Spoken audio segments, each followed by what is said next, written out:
Assalamualaikum warahmatullahi wabarakatuh. Selamat pagi anak-anak, bagaimana kabar kalian? Mudah-mudahan kalian sehat semua dan tetap semangat meskipun belajar dari rumah. Pada pertemuan kali ini kita akan belajar tentang materi kelas 3, tema 6, energi dan perubahannya, subtema 3, energi alternatif.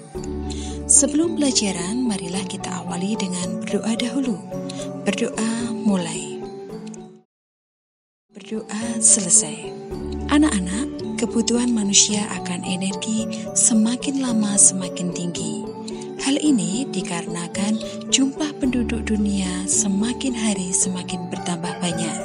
Selain itu disebabkan oleh perkembangan teknologi yang semakin pesat dan membutuhkan banyak energi. Bahan bakar minyak atau BBM adalah energi yang penggunaannya paling besar selama ini. Karena terlalu sering digunakan, maka persediaannya pun akan semakin sedikit. Bahan bakar minyak merupakan bahan bakar fosil. Bahan bakar fosil berasal dari makhluk hidup yang mati dan terkubur jutaan tahun lalu. Bahan bakar fosil adalah energi yang tak terbarukan, artinya jumlahnya terbatas dan suatu saat akan habis. Oleh karena itu, para ilmuwan mulai mencari sumber energi lainnya untuk dikembangkan sebelum bahan bakar fosil habis. Nah, untuk mengatasi hal tersebut, maka dicarilah beberapa energi alternatif untuk menggantikan bahan bakar minyak. Anak-anak, tahukah kamu apa itu energi alternatif? Lalu, apa kalian tahu jenis dan macam dari energi alternatif ini? Pada video pembelajaran ini, kita akan mempelajari tentang energi alternatif dan jenis-jenisnya. Energi alternatif adalah energi yang dapat diperbaharui dan ramah lingkungan. Yang termasuk energi alternatif adalah energi alternatif yang pertama adalah matahari. Anak-anak, semua kehidupan di bumi tergantung pada sinar matahari. Tidak cuma tumbuhan yang berfotosintesis, manusia pun juga membutuhkan energi dari matahari. Energi matahari diserap di pembangkit listrik tenaga surya atau PLTS. Sekarang banyak juga rumah yang mengandalkan matahari sebagai sumber listriknya dengan memasang panel surya. Energi matahari tersedia di seluruh wilayah, tapi kekurangannya adalah energi ini cuma bisa didapatkan saat langit cerah. Energi alternatif yang kedua adalah angin. Angin adalah udara yang bergerak. Pergerakannya ini bisa dimanfaatkan sebagai sumber energi. Di sepanjang pantai biasanya ada pemasangan kincir angin untuk menghasilkan listrik. Listriknya pun bisa digunakan untuk melakukan aktivitas sehari-hari. Air juga termasuk energi alternatif. Seperti halnya angin, air juga bisa menggerakkan kincir atau turbin air. Indonesia merupakan negara kepulauan, air yang mengalir banyak ditemukan. Contohnya air terjun yang diolah pembangkit listrik tenaga air atau PLTA. Selain air terjun, ada juga arus sungai, ombak, dan pasang surut laut yang bisa menghasilkan listrik. Anak-anak, biofuel adalah energi alternatif yang terdiri dari biomasa, biogas, biosolar atau biodiesel, dan bioetanol. Biofuel berasal dari bahan hayati atau tanaman. Biosolar atau biodiesel berasal dari biji jarak, biji bunga matahari, jagung, palm oil, kedelai, dan semua tumbuhan yang menghasilkan minyak yang digunakan sebagai bahan bakar. Bioetanol berasal dari umbi-umbian, jagung, tebu, kentang, singkong, sorghum yang digunakan untuk bahan bakar. Biogas berasal dari kotoran hewan dimanfaatkan sebagai pengganti gas LPG. Biomasa berasal dari briket atau arang ranting pohon, sekam padi, daun kering, dan sebagainya. Anak-anak, energi alternatif selanjutnya adalah panas bumi atau geothermal. Panas bumi dihasilkan oleh magma dalam perut bumi sehingga menghasilkan sumber uap panas atau geyser. Energi alternatif selanjutnya adalah nuklir. Energi alternatif nuklir banyak digunakan dalam bidang kesehatan, pertanian, dan sebagainya.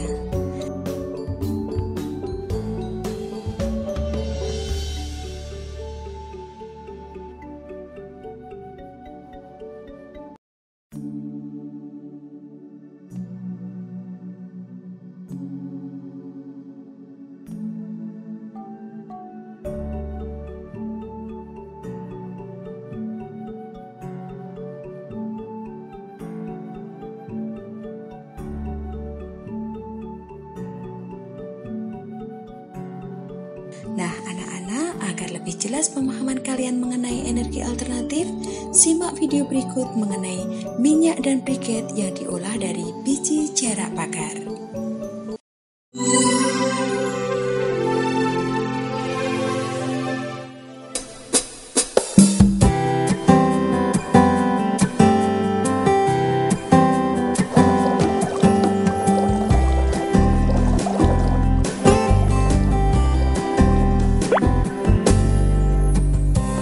Jarak pagar adalah tumbuhan semak berkayu yang dapat ditemukan di daerah tropis.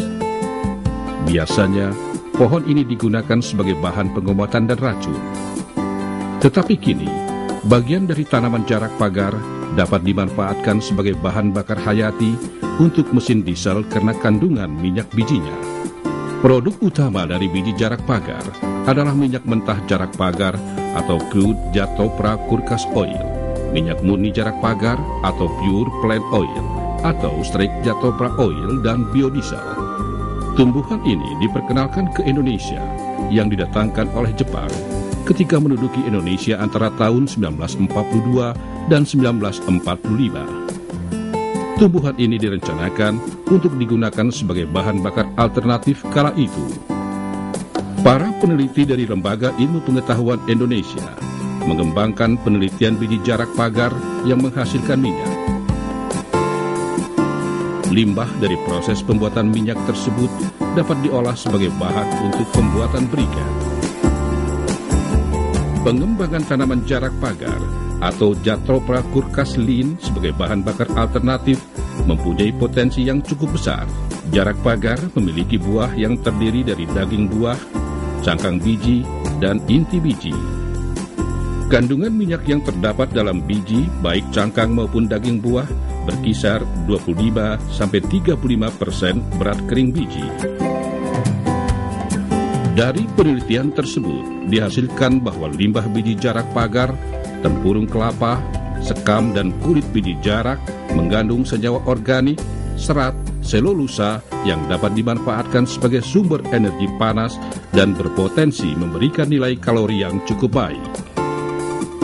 Proses produksi dimulai dengan cara mengeringkan biji jarak terlebih dahulu.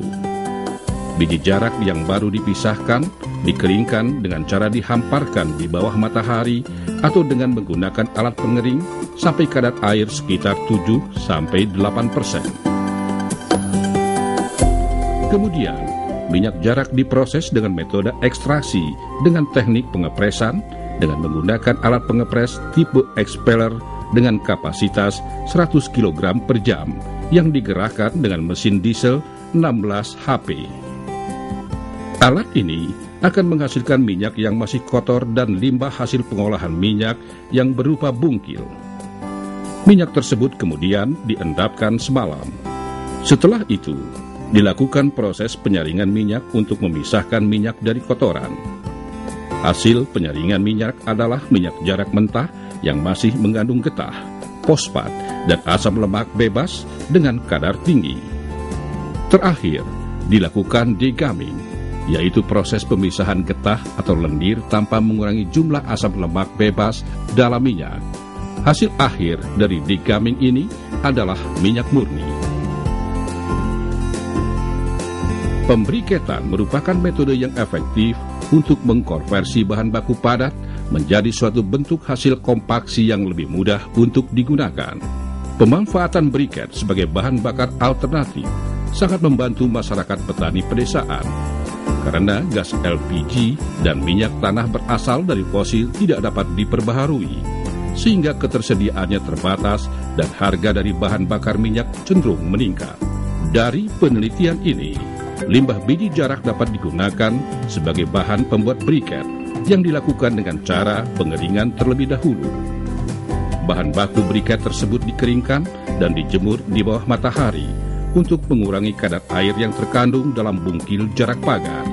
Setelah itu, dilakukan proses pengarangan atau karbonisasi untuk mengubah bahan baku menjadi karbon berwarna hitam melalui pembakaran dalam ruang tertutup dengan udara yang terbatas. Dengan proses pengarangan ini, zat-zat terbang yang terkandung dalam briket diturunkan serendah mungkin, sehingga produk akhir briket menjadi tidak berbau dan berasap.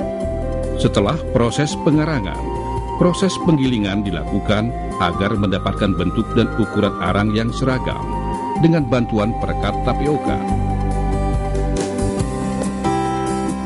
Briket kemudian dicetak dengan menggunakan alat pencetak hidrolik dan kemudian dikeringkan kembali dengan cara menjemurnya di bawah sinar matahari langsung.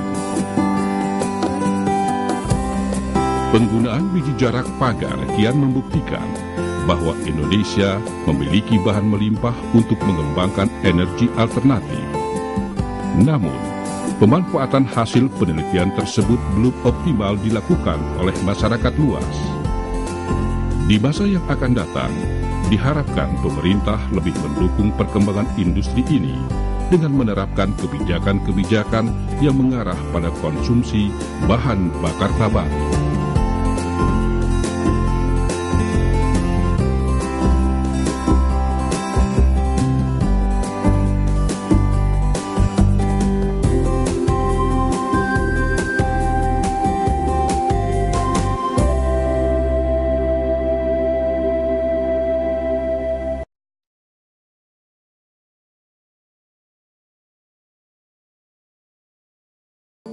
Anak-anak, demikian tadi contoh pengolahan biji jarak untuk diolah menjadi energi alternatif.